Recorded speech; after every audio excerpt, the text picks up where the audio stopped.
Thierry Lenz, je suis directeur de la Fondation Napoléon et professeur à l'Institut catholique de Vendée.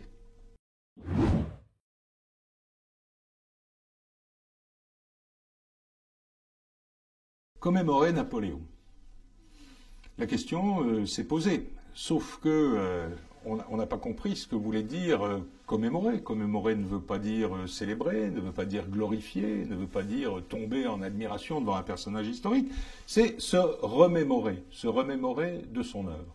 Alors on peut s'en remémorer en disant du bien, on peut s'en remémorer en disant du mal, on peut aussi se remémorer un personnage historique en discutant. Non pas en essayant de créer des synthèses qu'on présenterait à quelque assemblée générale que ce soit, mais tout simplement en discutant entre concitoyens, en constatant les points de désaccord, parce que le désaccord, c'est déjà la preuve qu'on a un petit peu discuté. Or, ce n'est pas de cela dont il s'agit dans la contestation de la commémoration de Napoléon. Il s'agit essentiellement de la perturber, voire de l'empêcher, y compris d'ailleurs par des interventions assez surprenantes d'anciens très hauts personnages de l'État qui estiment que commémorer Napoléon, ce serait, je ne sais pas quoi, ouvrir une boîte de Pandore. D'autres estiment que, compte tenu du rétablissement de l'esclavage, il vaut mieux ne plus jamais en parler du tout, etc., etc. Je pense que la commémoration, d'abord, elle aura lieu avec ou sans ce que cela fait ronchonner, et puis ensuite, elle fait partie des, je vais dire presque des droits, des gens qui s'intéressent à l'histoire, des gens qui s'intéressent à la mémoire de la France, des gens tout simplement qui s'intéressent à la France parce que, au fond, ils sont aussi la France.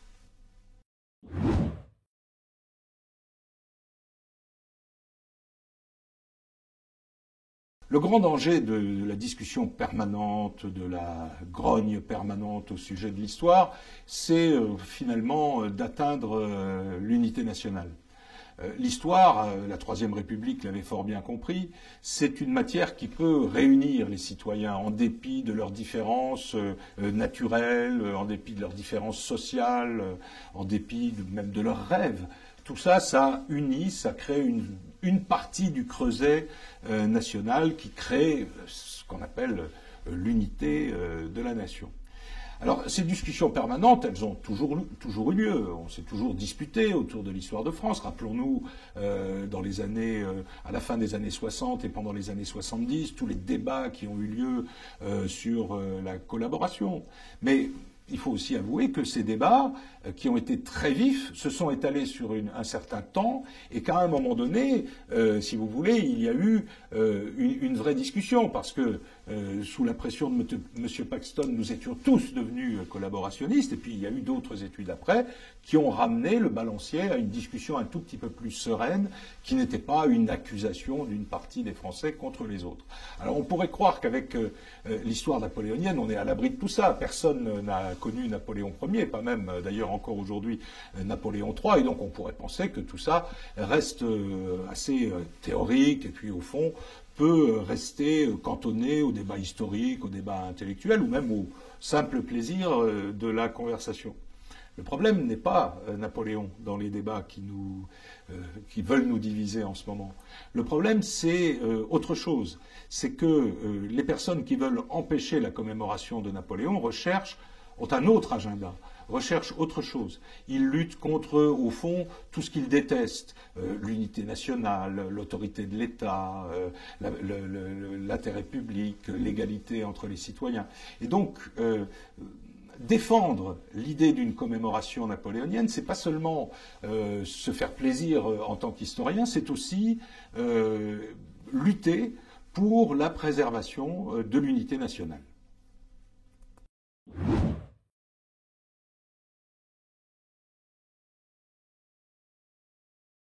Alors, qu'est-ce que la France doit à Napoléon? Alors, évidemment, très classiquement, je commencerai par dire que Napoléon a créé les institutions qui sont le socle de notre pays, y compris de notre République. Le Conseil d'État, la Banque de France, les préfectures, les grands codes, que sais-je encore. Mais ça n'est pas tout.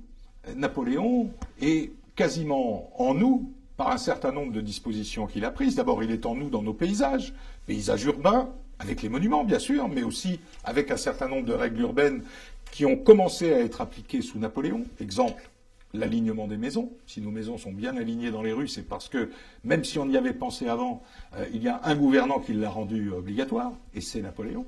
C'est aussi le réseau routier français qui a été créé, et même les numéros des routes datent de cette époque. C'est aussi des choses très simples de notre vie quotidienne, l'obligation de balayer devant sa porte. Plus personne ne le fait, mais c'est une obligation urbaine, en quelque sorte, à tous les sens du terme. L'obligation d'enterrer ses morts à 6 pieds sous terre, c'est une règle qui date de Napoléon, etc. La création des grands systèmes d'adduction d'eau, par exemple à Paris, pour la capitale. Le début de la construction des quais de la Seine. Il n'y avait pas de quais de la Seine sur la Seine avant 1801-1802.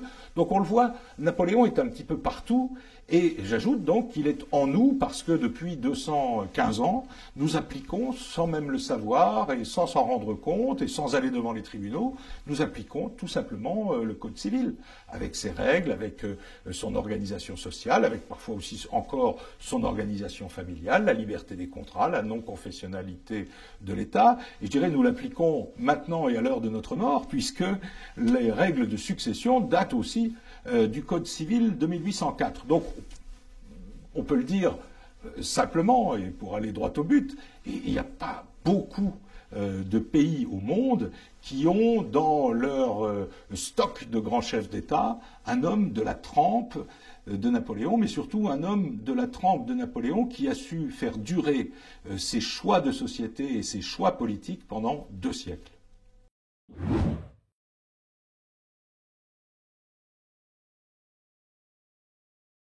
Mis à part quelques décisions malheureuses dont nous avons parlé par ailleurs, le bilan de Napoléon a un point noir essentiel, c'est évidemment en politique extérieure. Napoléon, à la fin de sa carrière, perd la bataille de Waterloo. La France est occupée pendant 3 années, l'indemnité de guerre est énorme, et puis surtout, elle ne peut plus jouer de rôle autonome dans le concert européen sans l'autorisation de l'Angleterre, et tout ça, ça va durer jusqu'à la Deuxième Guerre mondiale. Donc, on peut dire c'est, sur le plan extérieur, une catastrophe. Pour atténuer un petit peu cette idée de catastrophe, mais pas du tout pour jeter des fleurs à Napoléon en politique étrangère, il faut dire que Napoléon est en la matière l'héritier d'une politique traditionnelle de la France, au bas mot depuis Louis XIV, on pourrait même remonter jusqu'à Louis XII. La France, à cette époque, est la principale puissance européenne et probablement la principale puissance mondiale. Elle est la plus riche, elle est la plus peuplée, elle commence à avoir une marine extrêmement puissante, efficace, qui peut transporter ses denrées aux 4 coins du monde. Et donc, elle veut que cette puissance soit doublée d'une puissance politique en Europe, où elle veut être, comme on disait à l'époque, la puissance prépondérante. Elle ne veut pas être hégémonique, mais elle veut que rien ne se passe en Europe sans qu'elle ait pu donner son avis. Voilà. Napoléon hérite de cette politique traditionnelle qui a été continuée par la Révolution française, certes masquée par le principe du droit des peuples à disposer d'eux-mêmes, par l'idée des frontières naturelles, mais tout ça n'a pas été respecté par la Révolution, et Napoléon eh bien, est le continuateur de ce siècle et demi, peut-être 2 siècles, de politique française, à ceci près que lui, il est Napoléon. Et donc, il est une espèce d'accélérateur du projet, une espèce d'homme qui veut absolument arriver au bout du projet et qui en aurait eu l'occasion. Il avait l'outil militaire le plus performant de son temps, mais à la fin, il va échouer. Et c'est probablement cet échec qui a fait commencer une espèce alors de très lent déclin de la France sur la scène internationale. Elle a des sursauts sous le Second Empire, au moment de la Première Guerre mondiale, même au moment de la Libération, après que le général de Gaulle ait réussi à reconstituer des armées, mais le goût n'est pas le même. La France n'est plus autonome. Jusqu'en 1945, c'est l'Angleterre qui mène le jeu au niveau international, et puis après 1945, les États-Unis ou l'Union soviétique, la France essaiera une voie médiane, mais rien ne la ramènera au temps de sa puissance qui fut véritablement au XVIIIe et au XIXe siècle.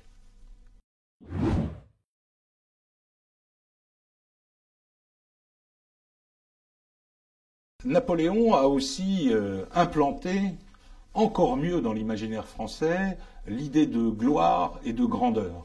On ne comprendrait pas l'époque napoléonienne si on ne tenait pas compte de cette idée de gloire.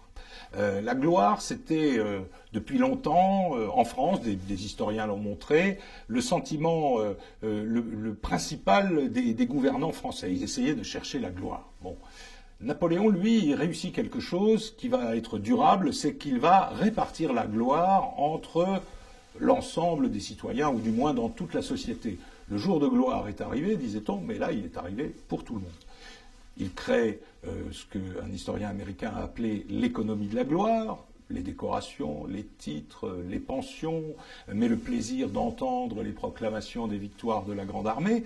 Et donc il va, imbiber cette société française de l'idée de gloire, et cette idée va perdurer, y compris après la bataille de Waterloo, et on peut dire qu'elle n'a vraiment commencé à disparaître des esprits qu'entre les deux guerres mondiales, où la boucherie de 14-18 avait été telle qu'on s'était dit, au fond, la gloire, si elle a ce prix, autant renoncer à la gloire.